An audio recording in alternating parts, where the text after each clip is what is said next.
3 વિભાગ D value કેટલા આપણે 4 તો ફરી બધા જોઈ લીધો સૌપ્રથમ 90 સેન્ટીમીટર ઊંચાઈ વાળી છોકરી આ 1 મીટર એટલે કેટલા 100 સેન્ટીમીટર લઈએ 90 સેન્ટીમીટર 90 ભાગ્યા 100 શૂન્ય શૂન્ય ઉડી ગયા 9/10 એટલે 0.9 મીટર કે દાખલામાં બધા જ સંખ્યાઓ મીટરમાં આપેલી છે એટલે આપણે સેન્ટીમીટરનું રૂપાંતર મીટરમાં કરવું આપણે દોરતા એ બી થાંભલો વીજળીનો 3.6 મીટર બી થી ઈ જે અંતર છે એમાં એક 90 સેન્ટીમીટરની છોકરી ઊભી છે થાંભલાથી થોડે દૂર એ ચિત્રમાં અહીંયા આવશે હવે અહીંયા આનો પડછાયો થોડો આગળ જાય એટલે એ ક્યાં જશે એ ઈ સુધી એ બી થાંભલો બી થી ડી એ છોકરીનું અંતર શોધવાનું ઝડપ ડી અને ઈ એનો પડછાયો શોધવાનો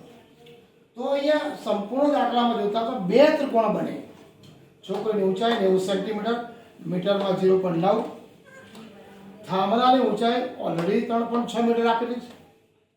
છોકરીની ઝડપ આપણે અહીંયા શું લઈશું બી અને ડી એટલે આપણે એને શોધવાના છે બીડી 1.2 મીટર આપેલા છે છોકરી ઝડપે છે સમયની મર્યાદામાં 1 મિનિટ એટલે કેટલા સેકન્ડ થાય 60 અહીંયા સમય 4 સેકન્ડ આપ્યો છે ઝડપ પણ તમને આપેલી છે 1.2 મીટર એટલે એની જોડે મલ્ટીપ્લાય ગુણ્યા કરવા પડે 12 ચોક 48 એટલે છોકરીની ઝડપ 4.8 મીટર આવે હવે અહીંયા બી 3.6 મીટર છે બે ત્રિકોણ બને છે પણ પડછાયાની લંબાઈ કેટલા લીધા x લીધા ખૂણો a b e ખૂણો b 90 ખૂણો b અને ખૂણો d સરખા ખૂણા એટલે ખૂણો બાજુ ખૂણો શરત મુજબ ત્રિકોણ a b e અને c d e